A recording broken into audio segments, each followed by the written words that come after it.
Welcome to the Psychologym podcast, a platform where we discuss the mental, physical, and emotional health of your world. Welcome to where mind meets body.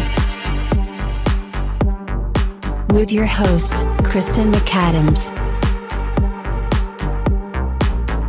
Welcome to the Psychologym podcast, y'all. I'm your host, Kristen McAdams.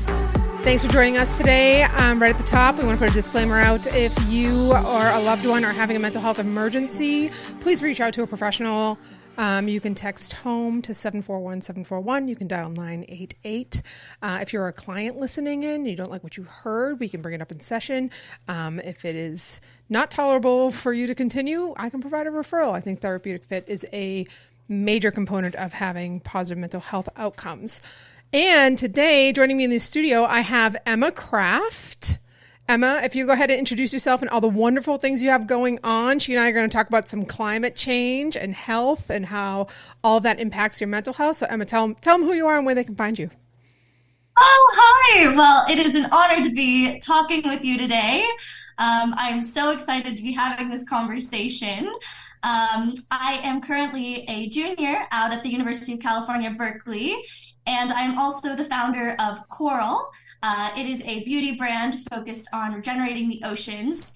And then also I have been working at Dragonfly Health as the content manager and learning a lot of wonderful things from health and wellness experts from all over the world.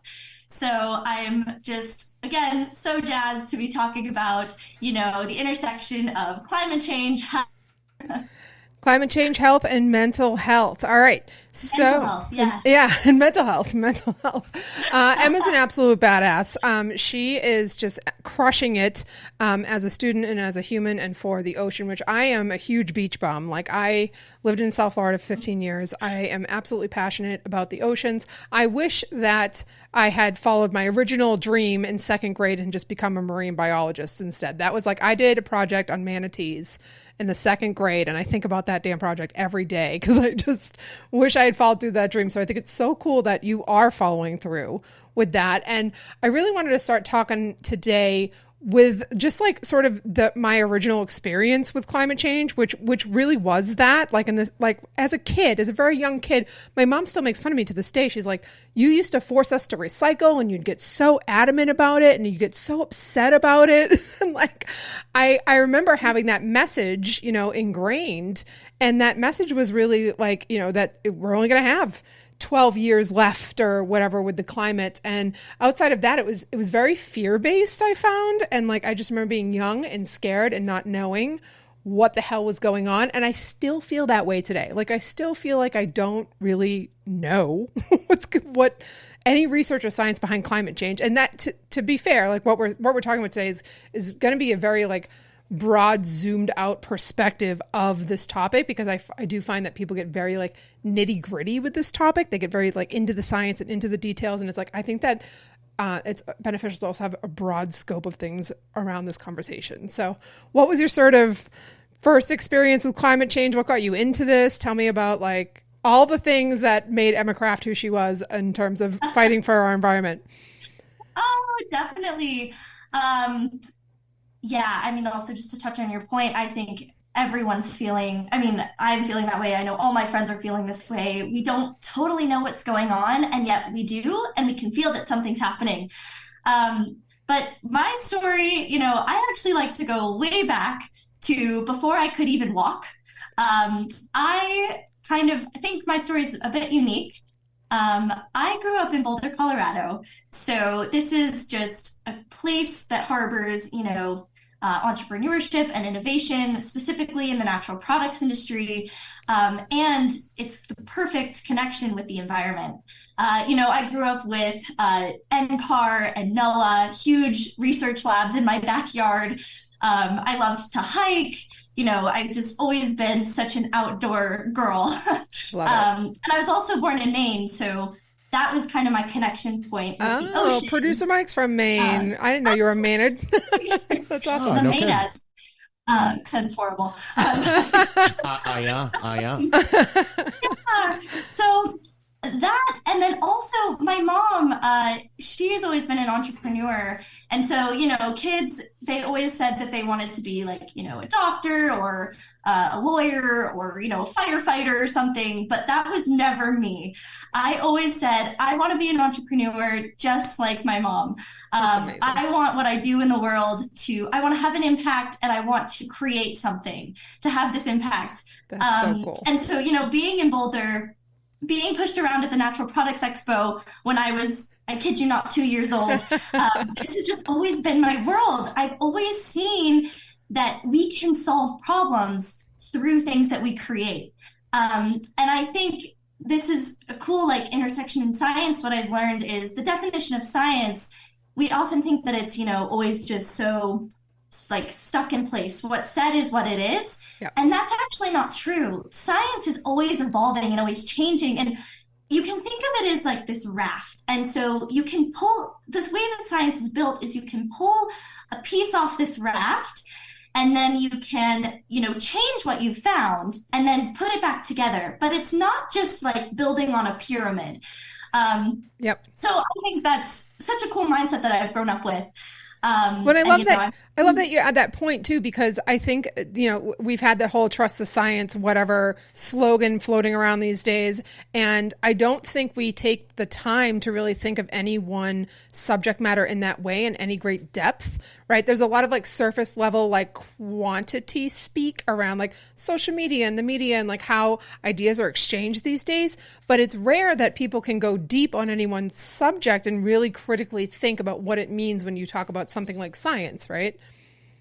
Yeah, it's true. And it's so important, I think, to have an open mind and also just a growth mindset when you're talking about science. And of course, there are some things that are very solid, very sound that we do understand, but it's always evolving and changing, which I just love.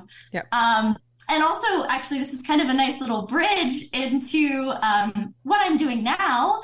And before I talk, how I really got there and what that journey's been, is oceans. And, we're talking about climate change.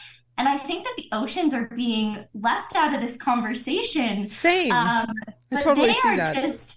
They cover approximately 70% of Earth's surface.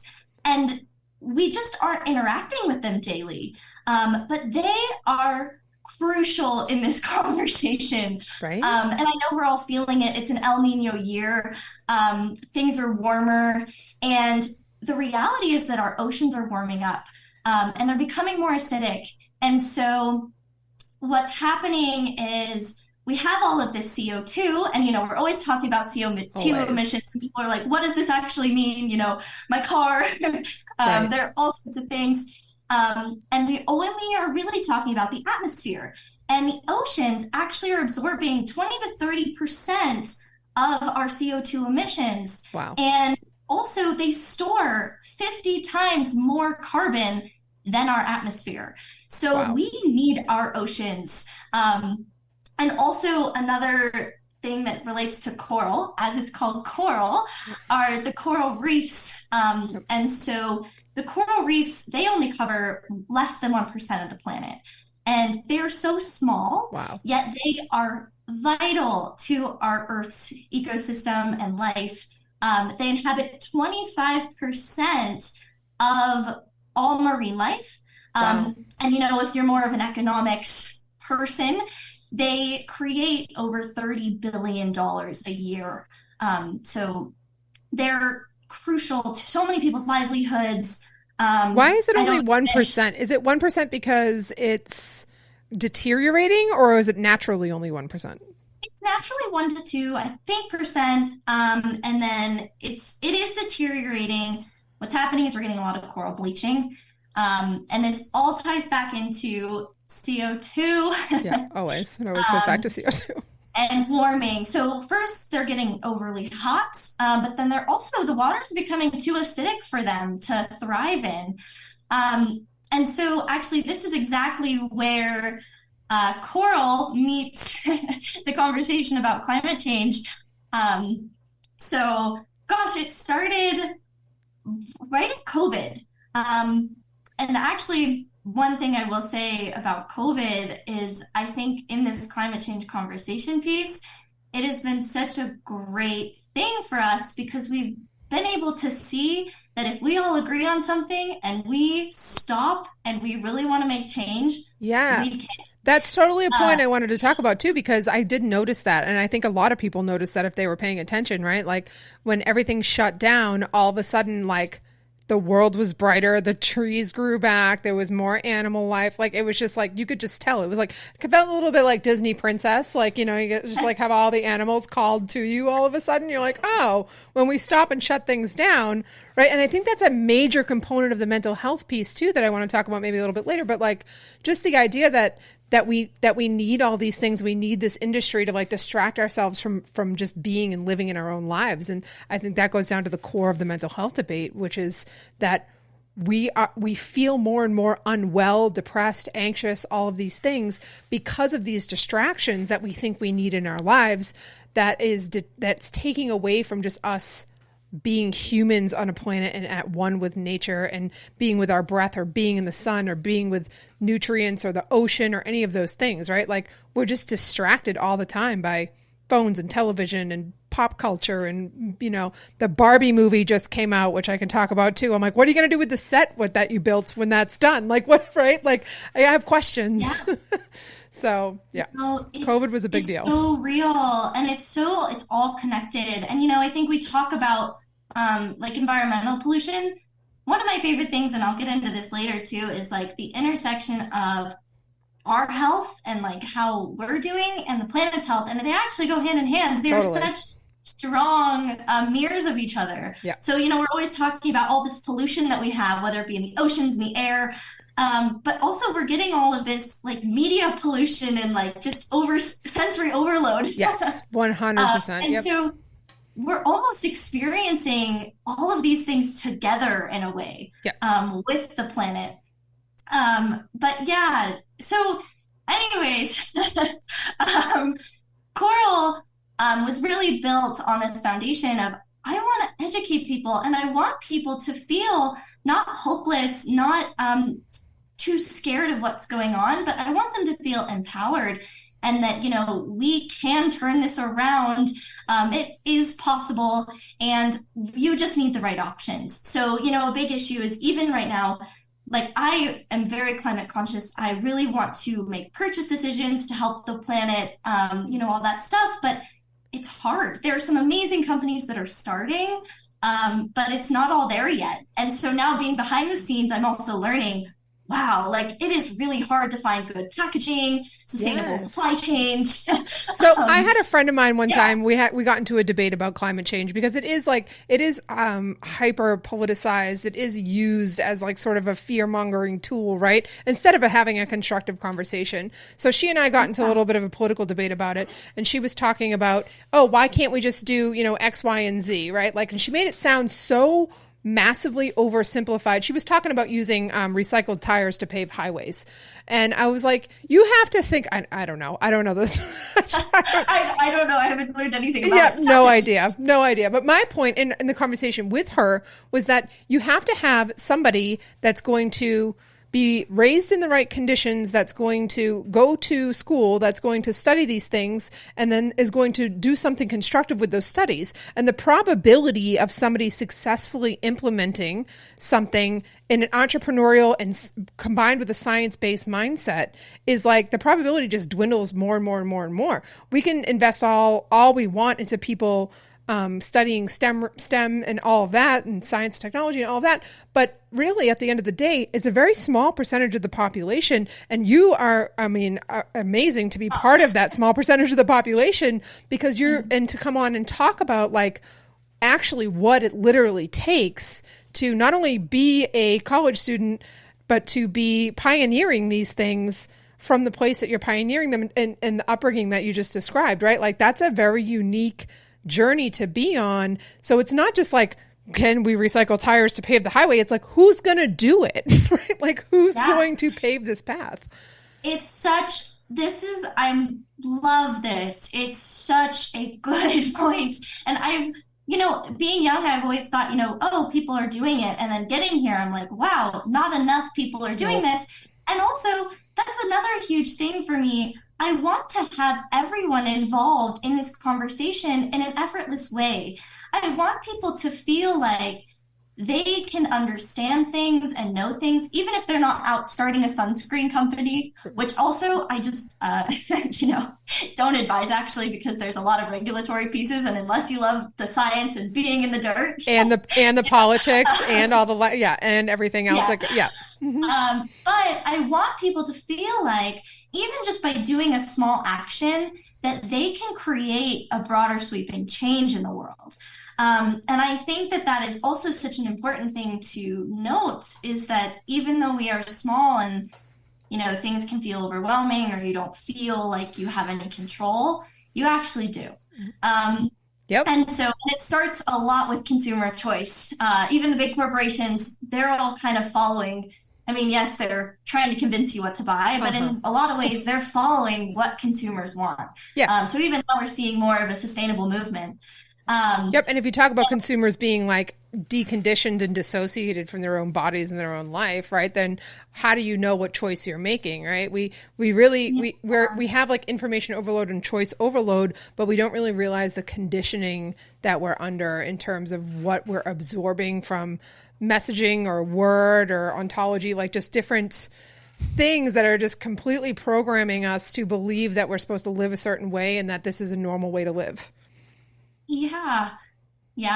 I love hearing the, your perspective on this, especially because, all the psychology and the way that our brains work. It's like, oh, I just love having this piece in this conversation.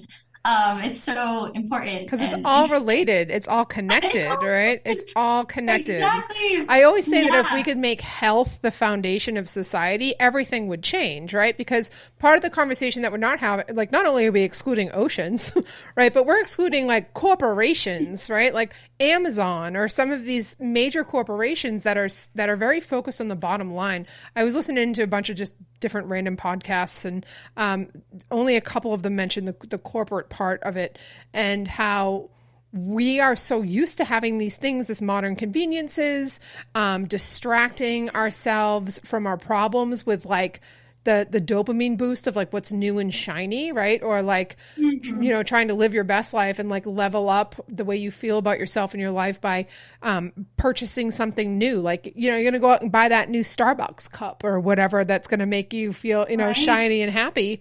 But we don't talk about what, whether or not like the corporations care. First of all, they don't, right? You said they follow consumers, and whether or not we're willing to change our perspective on what we want to consume, right? And that's where the problem, that argument about like politics using climate change in a negative way, like putting the burden on the consumer, but not in a constructive way, right? Like shaming people into believing that humans are the problem and humans are the worst and we're going to destroy the planet, right? And we're not doing anything about it, instead of, again, using health as the foundation of society and really flipping everything on its head and saying, okay, you want to save the planet, you want to be healthy, you want to heal your mental health, this is what it's going to take. It's going to mean like stripping away the fabric of what we are conditioned to believe is normal today. It's so true. And it's like, yes, we can do these things. We just have to change the way we're thinking about it. Yep. And, another thing you said, like humans, it's been phrased that humans are just destroying the planet. And yes, we are in a lot of ways. And I actually, through what I've been learning, I really have started viewing climate change differently. I've actually started viewing climate change as something that's going to impact humans the most. And I've been curious what happens if we flip how people are talking about it. And I've almost been like, am I becoming like a serious humanitarian here? Like working on climate change? Because the planet is always going to be here and changing. And yes, a lot of things might be being destroyed, which is a big problem. But also humans are going to be facing these impacts. And this is already starting to affect a lot of people in really negative ways. Yep. And it's like, it's not a matter of if things are happening. It's a matter of when and how much control and choice we have about how we shape our world that we're living in and how we're living. Yep. And it's like, I'm sad because I want to see things where we have more choices, where we can be proactive about things rather than, down the line, seeing people lose their homes, lose people they love, things that are really sad and hard. It's like, we don't have to live that way. So it's almost like a conversation of poking everyone, like, let's help humanity here thrive. And we do that by actually working with the planet. Yep. So no, I love that point, because it's also about the what, right? Because it's so funny when they put that pressure on humanity as humans being selfish, right? But also our drive to save the planet is also self-motivated, right? Like our drive to save the planet is so that we can be okay, right? Everything that we do is an effort to reduce bad feelings or a bad experience, right? And that's how I think that's how we got here anyways, right? Like we made all these innovations trying to reduce the way we feel about our lives and about living. And now here we are like, oh shit, right? Like now we gotta go back. Yeah, we gotta go back. And I'm glad you brought this up, because I don't have a ton of knowledge about, like, I didn't know about the reefs. Like I'm glad you brought that up. We can talk in the approach section about about that. But about just like the science part, like just the information part that most people talk about. But when I think about climate change, I always base it on the fact that nature's always going to win. Like nature's always going to win, right? Like we are so like egotistical to think that nature is not going to win. And when you look at some of the facts and about the history of studying climate change, which again, I have a couple of notes on, just some like broad scope notes. You really start to see like it really is just in this time frame in modern human life, right? That we have had this focus. And I don't know if nature fights back, right? The globe heats up and like we just, I don't know, the poles suddenly flip and we, there's all kinds of strange theories like that. It's going to wipe us out, and we keep trying to prevent it from wiping us out. And I think that that's part of the existential dread that shows up with people, that is part of the fear that is used against people when it comes to climate change, because it's like, well, we're all going to die, right? And it's like, we might all die anyways. Like that's like kind of part of the existential part, is that like, what if as a species we do get wiped out? Like that's a bigger part of the conversation that like nobody wants to face too, is that yes, we want to be okay for the people that are living now and the generations that come after. But what if we get to a point where there's no generations that come after? Can we like deal with the fact that we might die out as a species and then nature will take over and win, right? Like that's just a much bigger existential crisis question. But that also, I think, provides a lot of relief for people when they look at it that way, because they're like, oh, we try to exercise so much control over minimizing those bad feelings that how much do we know how much control we really have? I think all we can do is stuff like what you're doing, which is to exercise the control that we do have. And I think if we can empower people to do that, whether it be through climate change or health or anything like that, we'll be much better off. Right. Yeah. And I also think another thing with climate change is not only it's terrifying in ways, I mean, and in some ways, yes, nature is always going to win. But I think it's also, we can't relate to it. It's too big of an issue and it feels too overwhelming to think about all these things. Mm-hmm. And a way that I love to think about it, especially after learning way more about my health, is I love to think about it is our bodies are always trying to return to homeostasis. Yep. Right. Yep. And so that is exactly what the planet is trying to do as well. Of course. Even though it's warming, we're creating all these offsets that are speeding these things up. Yep. But at the end, the planet is always trying to return to homeostasis, just like our bodies. Yep. And so if we can work with the planet and start to cool it down, start to stop basically, what is it? Fighting fire with fire. What's the phrase? Yep. Mm-hmm. Yeah. Going at it full force and start calming it down and letting it go back to its homeostasis and where it wants to be. We're going to end up, I think, having a better shot. Yes. And if we did that as individuals with our own bodies, it probably would show up in the world naturally anyways, right? Like it would probably, if we did slow down, if we did stop exposing ourselves to toxins, if we did, right, detach from all of the distractions and that hyper productivity. Like your self-worth is not determined by your productivity. Like I think everybody needs to like sit with that for a minute. I need to sit with that too, honestly. Sometimes we all do. I really do. We all do. So I think it'd be cool to just talk about some basic, just not, I guess, facts, like minor, like broad scope facts about climate change. We'll go over to the approach section.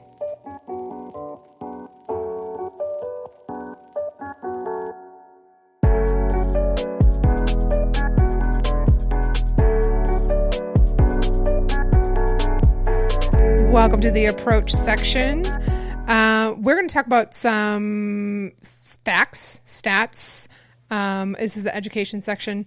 I think, the big overarching fact that people are wrestling with right now is that it's real, right? That people keep trying to deny that it's not real. But what that means, again, looking at science as more of a layered, deep, quality lens, is that yes, it's real. And like to your point, or to what we've been talking about, the fact that it's real doesn't mean that it automatically gets put into one column or another. We do this with politics, right? It's like you're either conservative or you're Democrat, you're red, you're blue, you're this, you're that. Like we automatically, because the mind likes to reduce uncertainty, right? So we like to link things to make them feel more organized, and it makes us feel calmer, but it doesn't really help with the conversation at all. So when we talk about climate change now, I think people have that automatic like I have to either deny that it's happening and say that it's a political agenda, or I have to believe that it's happening and then dedicate my entire life to correcting my flaws. And it's like, we have to have a more nuanced conversation. And so just as like a basis for talking about climate change, like the difference between weather, right? Weather refers to an atmospheric condition that is short term, and then climate refers to the long term. And it says usually 30 years, which I find interesting because we've really only been talking about it at this level since the 1980s. So I think that that's a little weird. It's like climate refers to the long term, usually over 30 years. Regional or global average of temperature, humidity, and rainfall patterns over seasons, years, and decades. So we talked about the carbon dioxide piece. That's one of the biggest things. I looked up like sort of how carbon dioxide is added to the atmosphere. It says that it's usually through organisms that respire or decompose or decay, carbonate rocks that are weathered, forest fires that occur, volcanoes that erupt, burning fossil fuels, releasing chemicals in the atmosphere, reducing the amount of forest cover, and rapid expansion of farming, development, industrial activities. Again, those are all broad words. Like those are all super broad. And anyone probably listening that has not, taken a bunch of earth science classes, trust me, I had a stack about this tall with Yep. note cards color coded to memorize all these terms. Yep. You're probably thinking, what does all of this mean? Yep. Like, Yep. it just went over my head. Even though I do know these terms, it's still kind of just like, Yeah. it feels like word vomit almost. It's like, I don't know what is going on. And it's like instantly you kind of want to dissociate. Yep. 100%. I feel like that's the lived experience that people have when it comes to this topic. Yeah, it's so real. And you know what? I have been there. Before I started getting into all this stuff, I was just like everyone else. And actually, I find it really interesting that you're bringing up things with carbonate ions and stuff there. So I know I'm going back to coral. Yep, and please this is an do. education piece. Please do. But this is actually another huge thing that I want to accomplish is I want to give consumers options, but I also want to help educate people in a way that feels kind of effortless, I guess is a good word for them. Great It word. feels exciting and interesting and fun and empowering. So as a little piece of education about what's happening with our carbon emissions and our oceans, so we're producing a bunch of carbon dioxide. Now, this comes from things you might not even think about, like meat production. So how cows are living, how they're getting transported. So all of our planes, cars, these things are creating emissions, which are going into the air. Mm-hmm. Now, some invisible things that are happening, which is probably why it's harder for us to understand what is going on. So with our ocean, like I said earlier, it's absorbing a bunch of carbon. So there's this thing called the air-sea exchange. So the ocean is taking in air, and I will simplify it down. I'm also not a chemist. So what's happening in this air-sea exchange is that there's this thing called a carbonate ion. And if we're talking about the coral reefs need this to build their skeleton, their home. And so they don't have enough of these carbonate ions. And even that is kind of a big fancy word.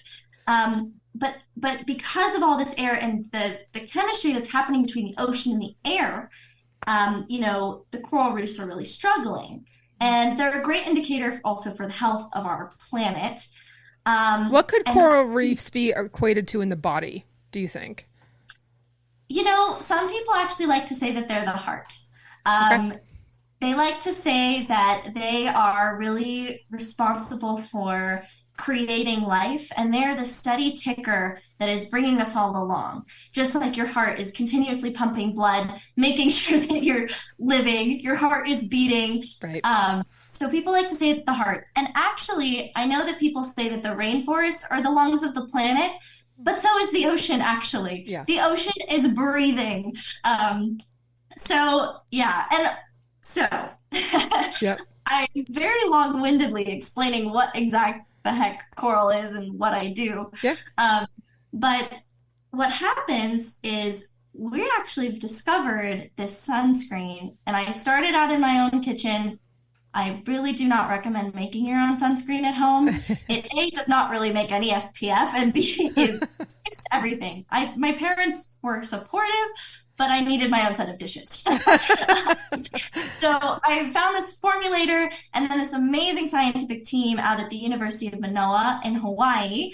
The research dean was like, wow, this is interesting. And it took cold calls and emails to 40 different scientists. It took a long, long time. Wow. But we've created this product that actually puts carbonate ions back into the ocean while you're directly swimming. So you are actually benefiting the reefs. That's so amazing. Instead of sunscreen, it has this big connotation or this kind of bad guy image because it was polluting and harming these reefs and ocean ecosystems for so long. But now we're saying, okay, if it can do all that harm, why can't it not only be sustainable, but it can actually be beneficial? So it can help. So you are actually, it's a good product for your skin. It's non-toxic. We're working on some fun, more biohacking type minerals to put in there that will absorb through your skin. So you're benefiting yourself and the oceans. You're going a step beyond this mindset of what is sustainable. How can we go beyond that? How can we be regenerative? Yes. Regenerative is my new favorite word this year. Yep. Me too. And it's like in health and everything. Yes. And also with, in the education piece too, a side note, like an intersection with health, it is absurd what our regulation is at right now. Personal care products have not been regulated for, I believe, 80 years. Now, there is a modernization, I think, of cosmetic. I'm not getting the exact name, but it was in like 2022, but it's still under review. And, okay, for the EU, they regulate over 1,300 chemicals in cosmetic products. Wow. Guess how many we have in the U.S.? Guess how many? 13. 11. 11? Yeah. So close. It's just mind-boggling. So it's like, we're polluting ourselves. But, simultaneously the planet. It's just, it all goes hand in hand. And these are all things that I think of like every day. Like we go to the pool a lot. I love the pool, right? And the pool's not the ocean, but I think about that literally every time I put on any kind of sunblock, right? Anytime I put on any sunblock, I always think like, do I put it on before I swim? Or do I put it on after I swim? Because when I'm swimming, I'm like, oh, it's going to come off, but I need it when I'm swimming because that's when the sun is most reflective, right? So if I don't put it on, I fry my skin, right? And with cosmetics, right? I've always gone back and forth. I don't care as much about how I look as I used to. And I try to exemplify that even on the show, right? Like I intentionally try not to get like dressed up and like show up. Like I just don't. But that being said, I do still like doing my makeup. Like I am like a girly girl, and I've been so stressed out lately about what's in my clothes and what's in my makeup and and like the price of some of those things, like the cost to buy something that I know is going to be non-toxic. And it's like impossible to even get to the bottom of, whether it be sunscreen, makeup, clothing, whatever it is. It's so difficult to get to the bottom of that. Even when you see, like, I went through a whole thing about organic clothing because I was wearing yoga pants every day, especially after COVID. I was like, nope, I'm wearing yoga pants every day. I had a bunch of health issues. I didn't want to wear jeans anymore. And I think about like how many toxic chemicals, like I was a Fabletics member, and I'm like, I don't even want to buy these types of clothes anymore because I feel like my skin's itchy. Like I don't feel like it's healthy. So I tried to research even just organic clothing, and that's even hard to do because there's that differentiation where they use words like sustainable and eco-friendly and recycled and stuff like that, which doesn't necessarily mean that it goes to the level that you're talking about, which is beyond, and really putting something on your body that's healthy for you. Yeah, it's so true. And like with climate change, and especially with like sustainability stuff, greenwashing is a huge term being used right now. So what's that? I don't even know what that is. What is that? So greenwashing, it's like companies say that they're doing good things and they're actually not having as big of an impact that they say. And of course, it's not to bash companies that are trying, because it is really difficult with the systems we have right now. But it is important to really be aware of, okay, what is exactly happening? And also like recycling. This is just such a hot topic right now, but like it's something like 9%. I know it's like a fraction, but I think it's rounded to 8 or 9% of recycled materials are actually recycled. Yeah. And it's like, why are we doing it? And of course, it's not to say like, of course, keep doing it because the 9% does matter. But it's like we need to figure out better ways. And I think that this is such a beautiful place where regeneration and regenerative comes in. Also like regenerative agriculture. And it's all connected even. Like even when I'm thinking about sourcing ingredients for coral, it's like actually the impact that the ingredients, like plant-based ingredients with farms, if they're not organic, or they're using fertilizers and things, those are all washing into the waterways. Those are getting into our oceans. So it all starts from the ground up. You have to pay attention to every single detail. Yeah, absolutely. And so, my goal is to, bring consumers along, make it not feel hard for them, and also to show companies that it is possible to start really, doing things differently. It's so refreshing to hear you say that, because I always wonder, I'm like, is it just me? Am I just ignorant? Because I feel like this goes down again.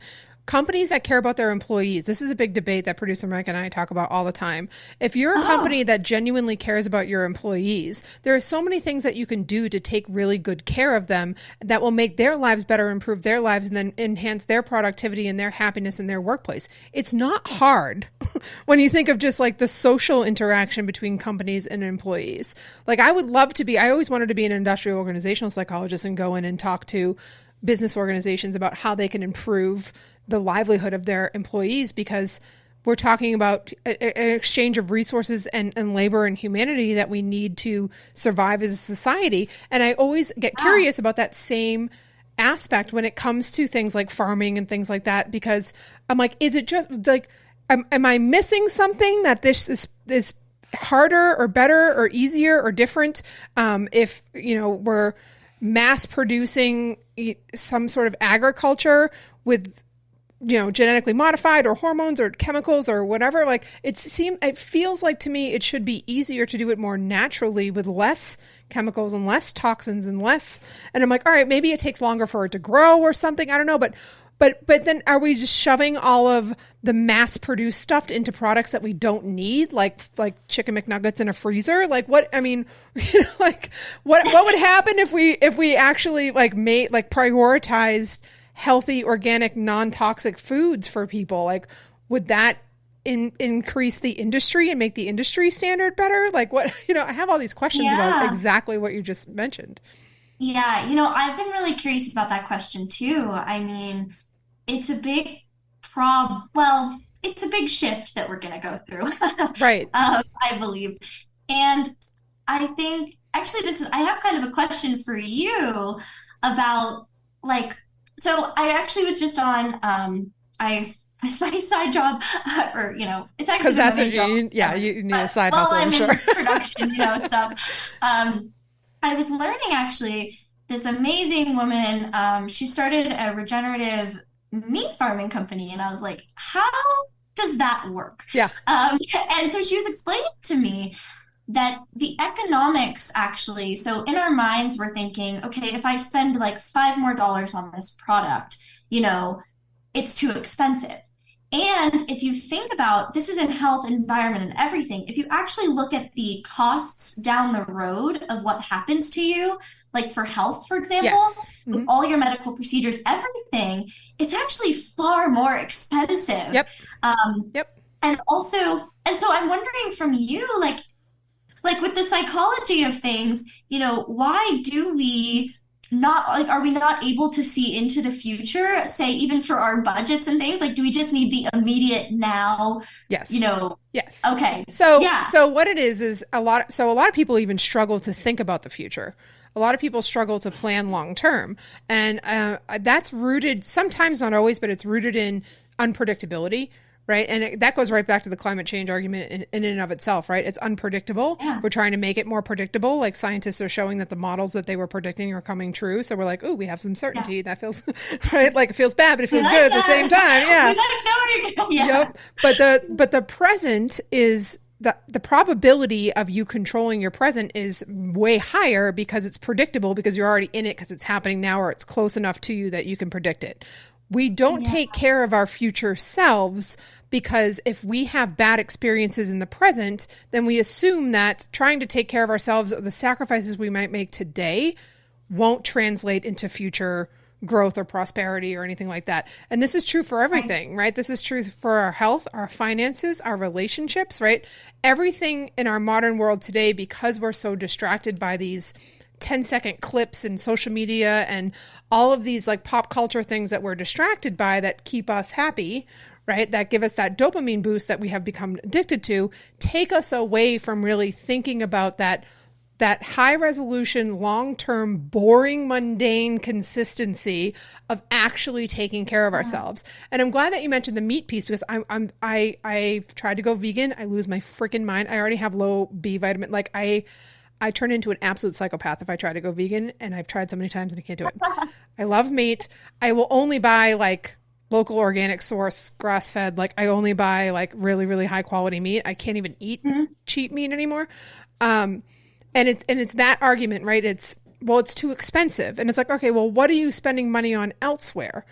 Right. Yeah. Or going back to the companies and the businesses and the way people are treated, this huge financial gap that we have between, like, they're just eradicating the middle class, right? It's like people are, if you fall below a socioeconomic threshold, or you're climbing to get above it into the other class, right? That's where we're at right now. It's like this weird financial survival of the fittest, because we don't teach those skills in school, because we actually don't want people to succeed, because Ridiculous. a dependent society is controllable. Just ridiculous. Yeah. Like, Yep. that's another whole piece. Like, oh yeah, that's a whole personal finance, not a key class in school. Yep. I don't know. Well, I do know, but like, and a lot of the stuff that they're focusing on in school today serves the corporations. It serves like buying new outfits and new makeup and getting your hair done and dyeing it pink and all of these like surface level highlight reel type of identity piece that comes in and makes you feel better in the moment because you feel like you look pretty and you think that that's confidence, but it has nothing to do with long-term sustainable self-care, self-love for our bodies, our minds, and the environment. It's all very short-lived, high dollar, like even like some of these cheap clothing companies, right? Like Temu or like some of these, Shein or whatever. they have these clothing deserts now because people want this cheap clothing because they want to feel in fashion. They want that Instagram photo. They want to feel like that they're part of society. And we are structuring society to be like the Barbie. Everybody's so excited about the Barbie movie. I could give a fuck less about the Barbie movie. Like watching them like build this. I watched the video the other day because it popped up while I was doing work on the podcast. Margot Robbie was like giving a tour of the dream house. And I was like, oh, this is cool. So I watched them like build the dream house. And then I was like, what did we do? All I could think was the climate change stuff. All I could think was like, where did these clothes go? Where did these sets go? Yeah. Do they melt them down? Do they, what do we, are you going to reuse a giant dream house in Hollywood? Probably not. But how much money did that movie make in the box office when it was released, right? Like it all comes full circle to us being distracted from our own humanity and how that plays into all of the systems that are in play. And this is why people don't take care of their future selves, because they want to have fun in the moment and they want to live their best lives. Yeah. And I think that, this brings up such a good point. It's like, in some ways we are used to, like, whether we like it or not, it's like the norm now. It's like the societal norm.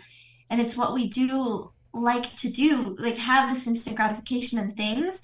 And so there's almost another conversation piece where it's like this small changes. I don't know. I'm not a psychologist, but it's like having a conversation too, that it's not all or nothing. It's like, especially from like the corporation side, it's like, okay, I'm thinking about it. How can we start making our products still fit in with people's lifestyle so that it's fun and interesting for them, but it's actually really beneficial behind the scenes? Yep. And that, I think, is one of the most challenging. It's an uphill battle, I will say, but I think that that's where we're moving. And it's what we need to do is we need to start bridging what we know and what we love, and like maybe associating it with these positive things behind the scenes so that it's it's mutually beneficial. Associated with the idea that you can make a change.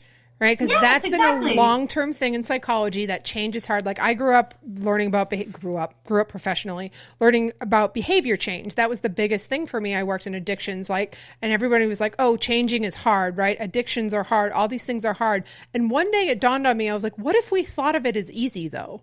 Like, what if we thought of it as fun? And what if you got a dopamine boost from making the change? Right? What if instead of the dopamine boost came from some external source? What if you could find a way to boost that dopamine internally by knowing that you can make change, and change is not as hard as we make it out to be? And behaviorally speaking, that's why people are like, oh, it's hard, right? My depression's hard. My anxiety's hard. All of these things, they're all identifying with these diagnoses. And you're like, okay, but do you believe that you can change? Because I can't work with a client that doesn't believe that they can change, because then we're just going to constantly come up against fighting whether or not they think they can change. And that's a dead end street. Yeah. And, I think this is so great because I'm thinking about like the corporate side where it's like with products, they kind of make people want to buy them, which is not going great at the moment. But it's like, what if we can shift things to actually make not only like the gratification and the self-confidence and feeling good about yourself, about whatever the product does, but actually the change behind it. It's like we're shifting that mindset and bridging. It's a great bridge to not only help people's mental health, the environment, their actual physical health, but it's changing the conversation. And, I like to say, like, it's a new wave of beauty. It's like feeling beautiful and confident and amazing about yourself goes way beyond just your physical appearance, but it's what you do, what you care about, what you say. And I love behavior change. Like, my mom has installed that. I think I've heard her say, like, small change, big win. Like, I love it. I have to invite her on. I haven't asked her to come on yet. I need to invite her on. I didn't want to bother her with all the conference stuff going on, but she's amazing. Oh, she's gonna be so fun. When she and I first met, we hit it off so quickly. It wasn't even like we just were on the same wavelength. So Emma's mom is Sarah Glynn at Dragonfly. I recently released a course with them on a letter to your subconscious, journaling for self-awareness, and it's a handwriting course. And it's just been such a pleasure working with you guys, and it's been so cool to like have this relationship develop and evolve, and because you guys are passionate about the same things that I'm passionate about, and I do I think that you're right with all of the new way of thinking about these things. And I think that the more people that we can talk to and connect with about these ideas, the better it's going to be, right? Because once you start linking and that mindset, like there's this like odd mindset these days that is like so anti like wellness and like almost as if like that's something for somebody else, like that's for them and not for me, right?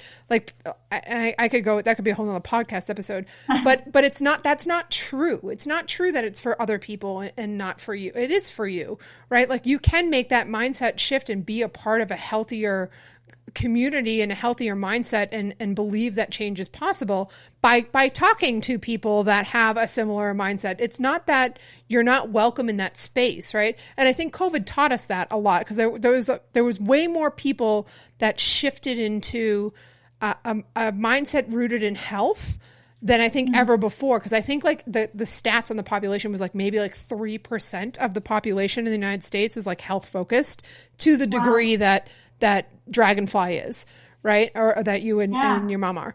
And that we got to get that number up. Yeah, we do. And I mean, people always say like, I've been in and out of like not eating sugar and all these things. And people are always like, you're not living. And I'm like, actually, like, it's a mindset shift. It's like, I feel like I'm living better. Like, I feel so good about myself. I feel so healthy. I feel better than I ever did. Yes. And like, I feel like I'm living in a whole new like caliber of life. Yes. And it's like, I'm not trying to do this to like diminish whatever you love. Like it's like you almost can find things that make you just feel so whole and complete and truly satisfied. Yep. That has been such a mind fuck for me. Like that, I have gone back and forth with that for so long about like, oh, but I'm not living. Oh, but I'm being too restrictive. Oh, but I'm not even that like restrictive. Like I'm pretty like I had health issues that started a couple of years ago that kind of shot me on this path. And then COVID happened and like all of these things happened sort of in just a short time period. I've always been kind of health conscious. I've always been a little bit of an athlete. These health conditions really like pulled me off that track, and like that's a whole nother topic. But coming it like that battle of am I fooling myself, right, by maybe going no sugar or by taking better care of myself? Am I now boring? Am I not actually this person, right? Does my identity not serve like all of these like weird questions that come up? But at the end of the day, if you just do it, right? Like if you just like refrain from the sugar and get the sun in the morning and do the journal, right? Like do the journaling course. Like if you start to enact those changes in your life, you will see undoubtedly the evidence that these things work. And I think we should talk about more of that. And on the road back section, we can talk about like ways that people can implement these types of changes in their life. Change. I love that. Yes. Awesome. Let's do it.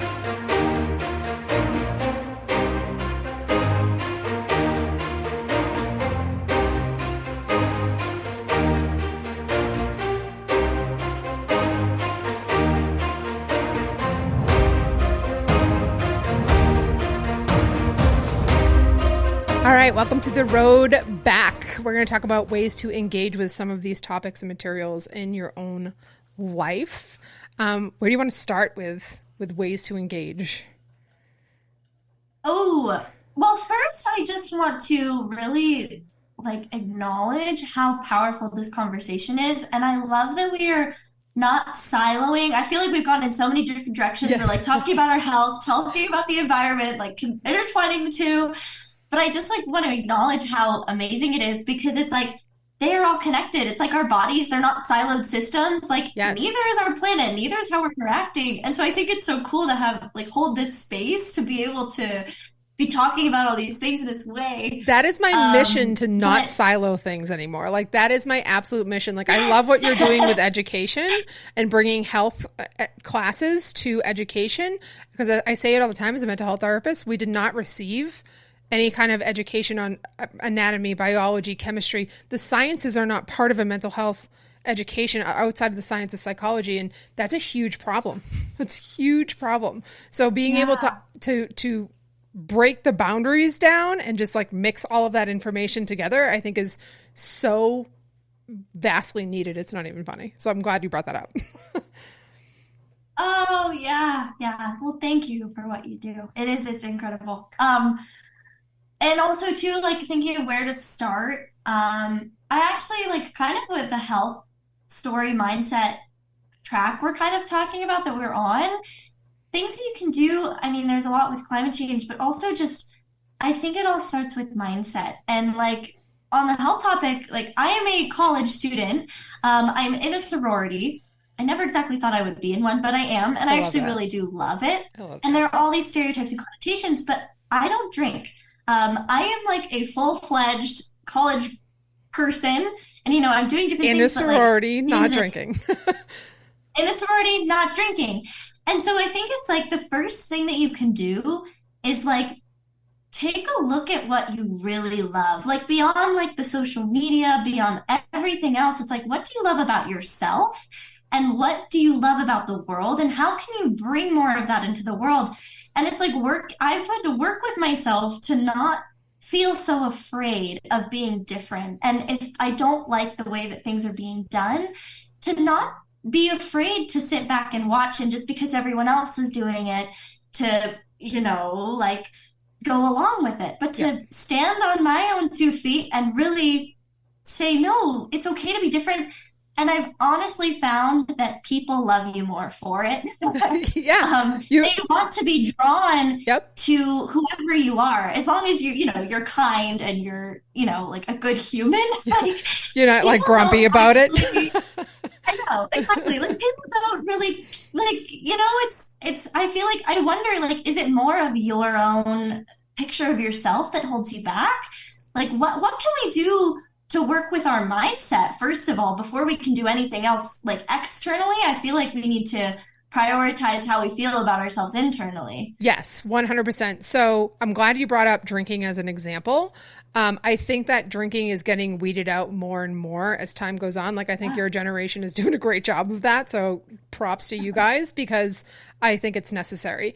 And I say that it's a great example because when you talk about the difference between like somatics and mindset, right? If we're talking about our bodies being encoded with nature and like being a part of nature and how nature is a representation of our physiological being, mindset accounts for about 20% of change in any human. Yeah.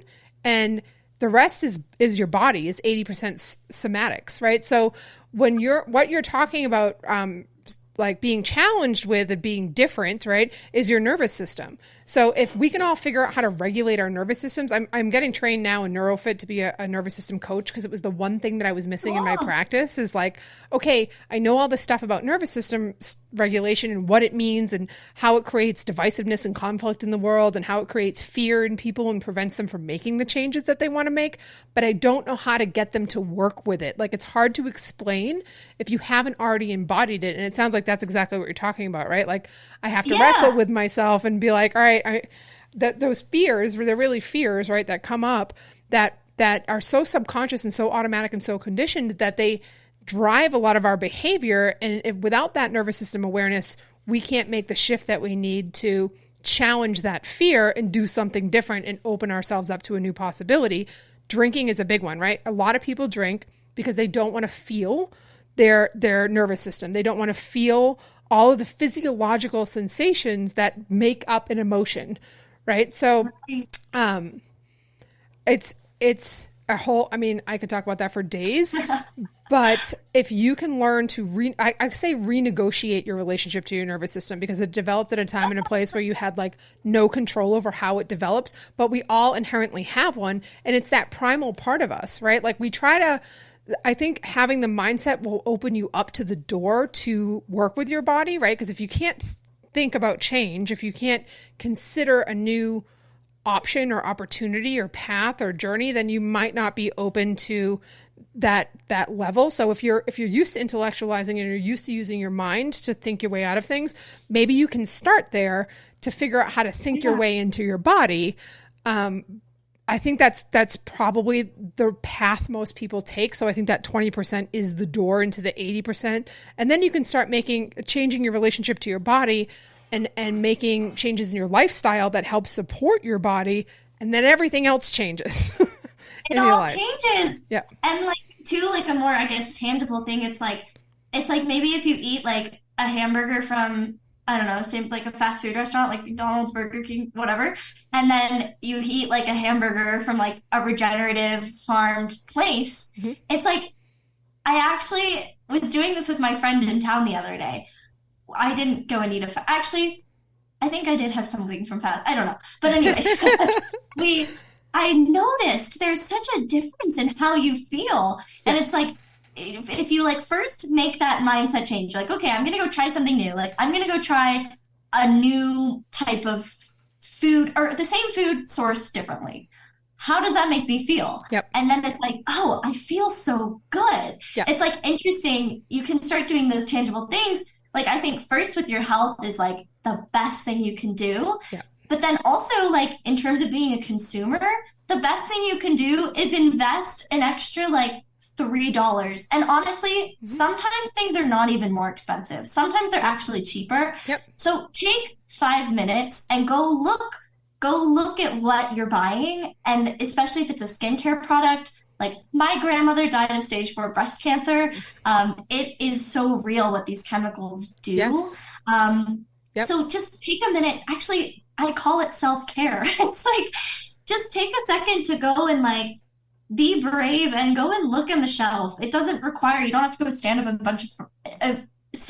in front of a bunch of people. Like, just go pick something new off the shelf. Try it. See how you feel. Slow down. Take your time. Take your time to choose, right? Slow down. Yeah. And if you feel like you don't have the extra $3 to spend, where could you find that $3, right? Like, that's always a question. Like, people feel so limited by their finances. It's like the latte effect, right? There's this huge debate about like how, okay, if you drink a latte, it's not going to equate to the down payment on a house, right? But if you're drinking that caffeine to function during the day, which I totally did today, I'm super guilty. I'm tired this week. I'm in a shed phase of my cycle. I'm exhausted. That's a time to buy a latte, at least be more conscientious about it. But that money adds up. You can take that $5 back from that latte and put it towards something nutritious for yourself and slow down and take the time to make that choice in a different way, because it is too like the world's too fast, right? Like we're distracted by our jobs. We're distracted by our relationship. We're distracted by all these things, and we don't tolerate the distress of slowing down. Because I think that's another big component of what you're saying, right? If you're going to make the change and look at like eating one food versus another, you have to have the willingness to tolerate the distress or the discomfort it comes with choosing a lower quality thing. And we have very little distress tolerance these days. I think that's like a weird side effect of mental health. Like, people are getting more mental health counseling, and like mental health counseling is supposed to be to help you learn to live with the distress, to tolerate the distress of the things that are hard in your life. And somehow we've like created this like safety bubble around people, and we're like, oh no distress, like let's just not feel the distress. And it's like, no, you need to feel that pain, you need to feel that discomfort, even if it's like the shame or guilt of like not knowing what you didn't know about the environment, right? Like, if somebody doesn't recycle, or like recycles plastics and finds out that plastic recycling isn't that great, right? Then they have to tolerate the distress of being like, oh, I made this choice that had an impact, right? And we don't do well with that as humans, and we really need to be able to live with discomfort in order to feel the good benefits. Because if we're cutting off the discomfort, we're also cutting off the feel good side of things as well. So you have to make room for that, and you have to slow down, and that's why we go too fast, because we're skipping the uncomfortable parts. Yeah. Oh, it makes so much sense. There's just so much there. Like, it's funny 'cause it's like, what can you do? And it's like, there's so much. There's so many layers. So many layers. Well, we'll have to have you on for another podcast is what's going to happen. Like, you'll just have to come on again, and we'll have to have another conversation, because I feel like part 2. Yeah, part 2 for sure. Well, and Dragonfly is having a huge conference, a women's health conference in Colorado in November. If you're interested in attending, I can drop a link in the episode description. I can drop it on Spotify. It's going to be an amazing conference. There's so many cool speakers there. I saw some of the speakers on the list. I don't know if all of them have been released. I'll be speaking there. I'm excited. I think it's going to be such a cool way to have community and connect, to have further conversations like this. And please go check out Coral And yes. Emma, where can they find all of the projects that you have going? Because you have some really interesting things going on for yourself. So we're still in R&D. Our website is going to get a whole new facelift. Always. They are always. But you can go, there's Coral Sunscreen is the Instagram, and it will start becoming more active in the next year or so. So you're actually ahead of it. You're actually ahead of this trend. I know, it's kind of crazy. I'm not used to that. But yeah, so we'll have that, and then products hopefully will be launching next summer. So stay tuned. And in the meantime, definitely go look at other brands that are doing sustainable, regenerative in food, but also beauty products, everything would be my main suggestion. I'm not trying to be competitive, only capital interest. It's like there's room for everyone. Yeah, there's room for everyone. And I'm supporting everyone. Yep. And that's also too, back to the Dragonfly conference, I think that's what's so great about it. It's like a conversation of how can we support everyone? How can we make everyone a stakeholder in health, in wellness, in everything that's happening? And yeah, there's just so many good things over here at this household. I love it. I love it. Not only is it possible, but it's already happening. Happening. So let us show you. Yes, right. Leading by example is absolutely one of the best things that you can do, right? It's just it's happening. Trust us. Thank you so much for coming on and having this conversation. It was really wonderful spending the time with you. I do hope that we have you on again, and I'm sure that we'll do all kinds of fun projects in the future. Who knows? I'm open for anything. So next time we'll meet at the beach. Yes. Oh, please. Yeah. Can we? Yes, please. I would much rather be at the beach. We'll do a whole event. Screw it. Let's just do a whole event. There we go. Mental health and the climate at the beach. I think that'd be wonderful. As long as the equipment will work. As long as the equipment will work. Emma was so patient. I apologize to Mike in advance. We're going to ask the producer to just keep leveling his skills up so we can keep having these conversations. He might need an extra beach vacation after we do the beach. We're taking donations now to help producer Mike take a beach vacation for everything we put him through, my lack of technical skills. Yes. Thanks again, Emma. We will see you next time, and be on the lookout for Coral next summer.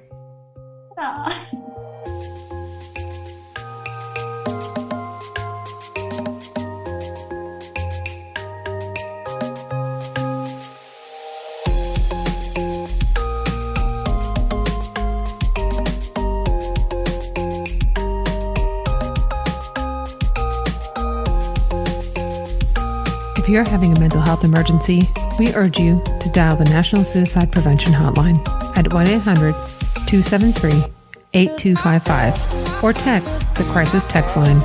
Text HOME to 741-741.